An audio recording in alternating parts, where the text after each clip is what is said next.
One lone hand has raised Subversive. up here.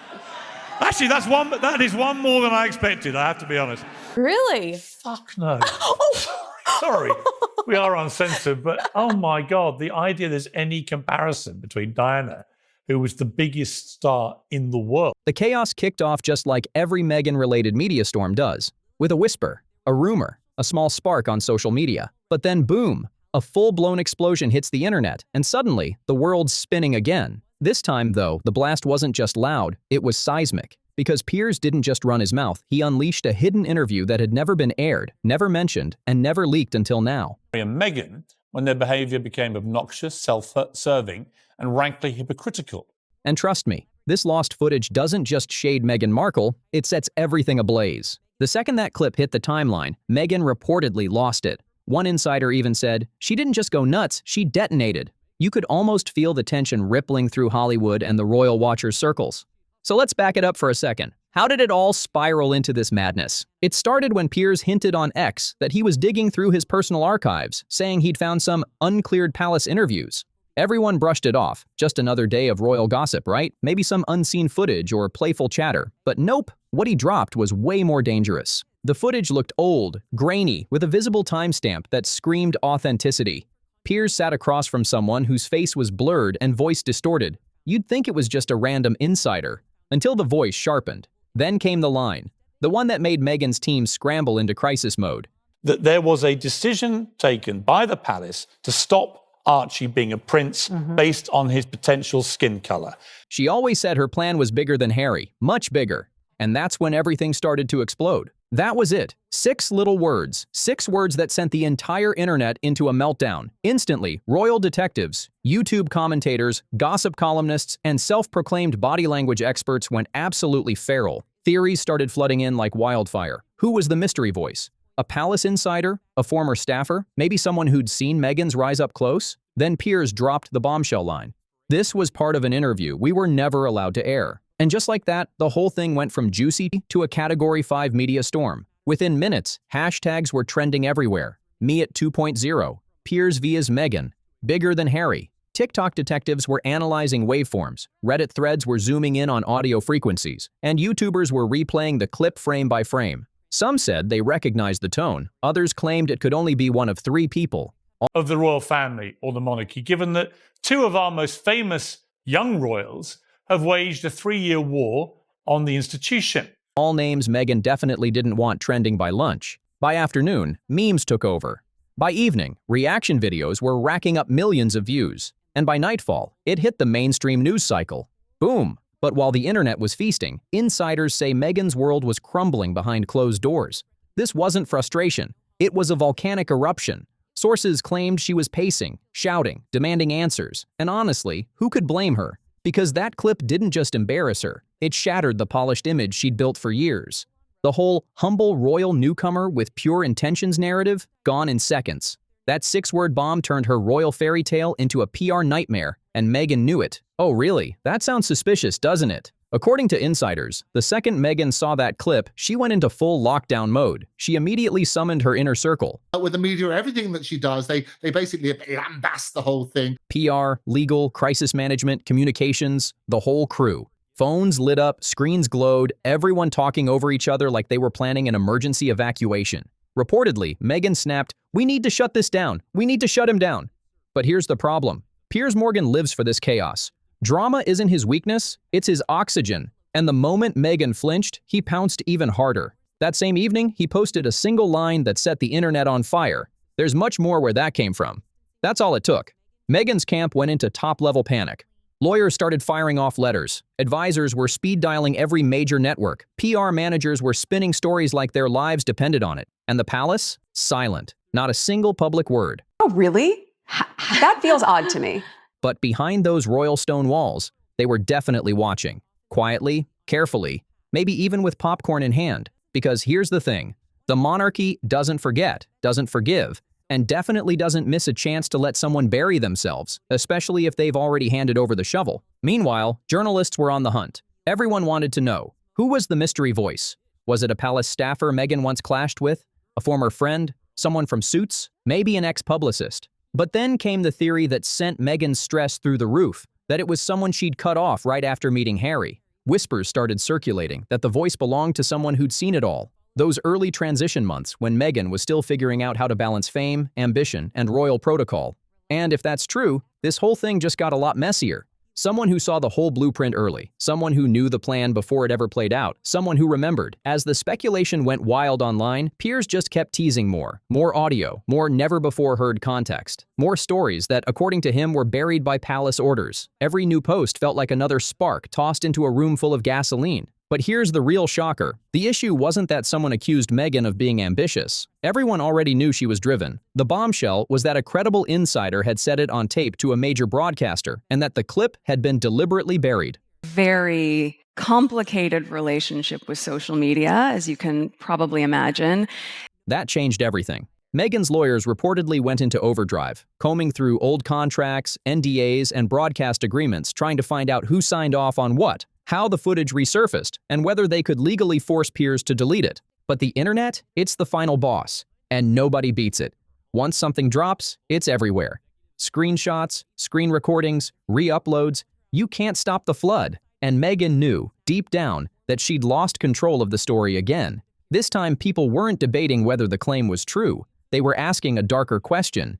If it was nothing, why was it buried? Who protected her all these years? And who was finally breaking ranks now? Then came the question that cut deepest of all. Did Meghan always plan to outgrow Harry? The whisper turned into a storm. Online detectives froze every frame of Harry's recent appearances, claiming he looked drained, deflated, and gone inside himself. It didn't matter whether it was real.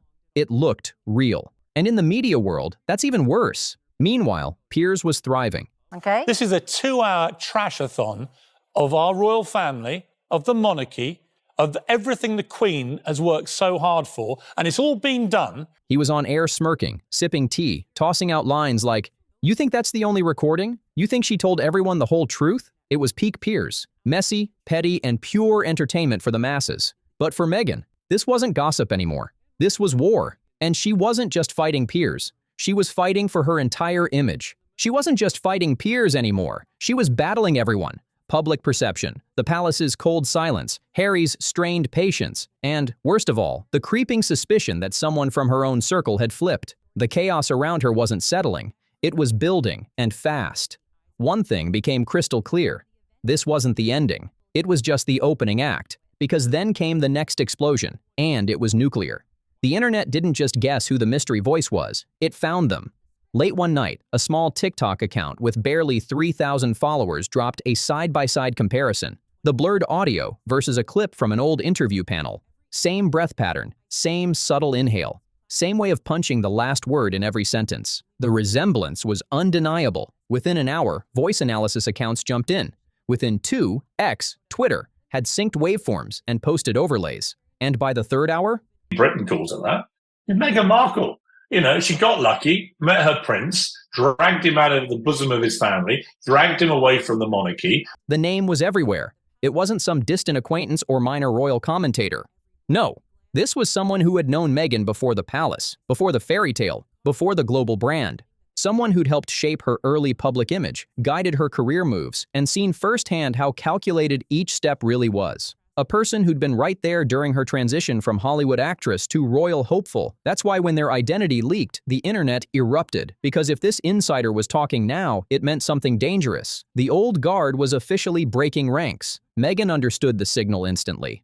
This wasn't just gossip. This was a betrayal from within. The same people who once protected her story were now hinting they had more to say. Memoirs, interviews, exclusive tell-alls. The whispers became thunder overnight. By sunrise, Meghan's legal team was already in crisis mode, sending inquiries to networks, producers, and anyone remotely tied to her past. Panic calls, confidential emails, damage control at full speed. Meanwhile, Piers, he was loving every second, smirking on camera, hinting at bigger drops coming soon, and milking the chaos like a man who'd just been handed front-row seats to the downfall of a narrative he'd been waiting years to expose. We're sitting at this beautiful table. I'm going to call this episode Between Two Flames. When reporters pressed Piers about the identity leak, he just smirked on air and shrugged, saying, "I didn't name anyone. The public did. Not my fault if they've got good ears." That line alone sent Meghan's team spiraling. But what came next? That's what really set off the alarms. He leaned forward, that trademark sly grin spreading across his face, and said with pure confidence, "And now, let's move to clip number 2. No warning, no buildup, no mercy." The screen flickered, and suddenly another grainy segment rolled. Same timestamp, same blurred figure. Only this time, the audio was crystal clear. You could hear every breath, every syllable, every pause. Then came the line that detonated the internet all over again. "She always said the goal wasn't to join the royal family. It was to outgrow them." 5 seconds. That's all it took for chaos to explode. In the background, you could even hear Piers' own staff gasping. Phones started buzzing live on air as notifications poured in. Social media lost its mind. The clip spread like wildfire across every platform within minutes. But Meghan's camp? They weren't gasping. They were scrambling. Full shutdown mode. Full lockdown. Full digital triage. They started tracking keywords, monitoring search engines, double-checking every former associate. Lawyers were reportedly on calls until 3 a.m., trying to figure out how to contain something that was already completely out of their hands. And yet, the most chilling part wasn't Piers. It wasn't the clip.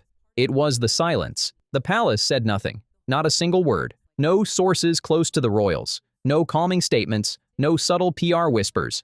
Nothing. And for Meghan's team, that silence was deafening, because when the palace stays quiet, it's never out of kindness. It's strategy. And it usually means they're perfectly happy to watch someone else burn. But this time, nothing. No palace statement, no quiet phone guidance to the press. Absolutely nothing.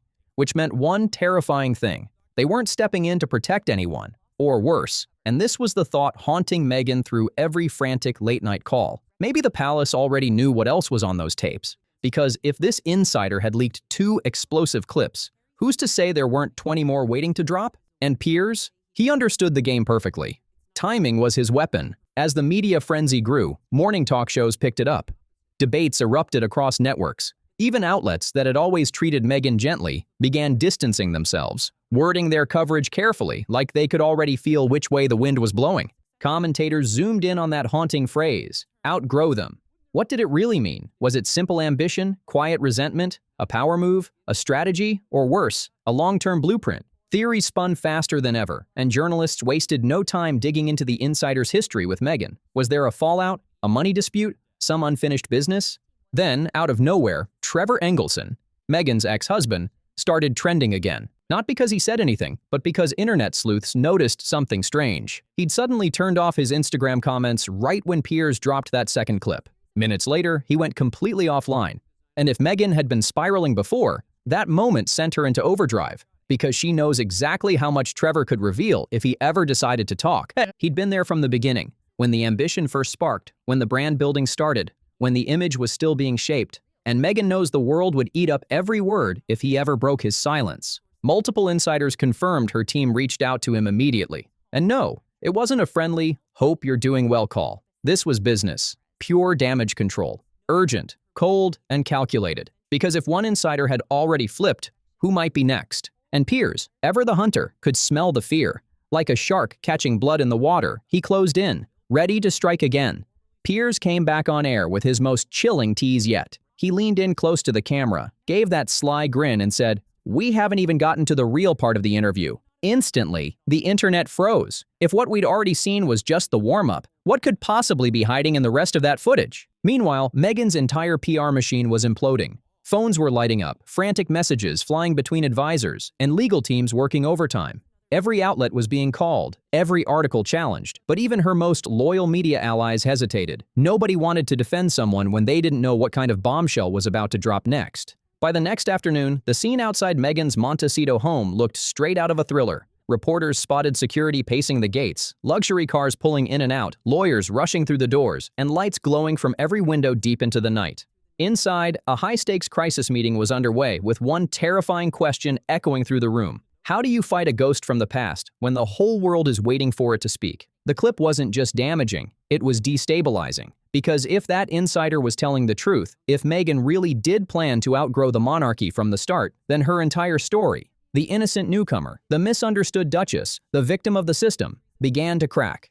And Piers, he could smell the chaos. Just before signing off, he leaned forward, smirked, and said with ice in his voice, "This story is far from over." The whole royal world froze. They knew this was just the beginning. If you made it this far, hit that like button, share your thoughts below, and subscribe for more untold stories straight from the heart of Hollywood and the Crown. See you in the next one.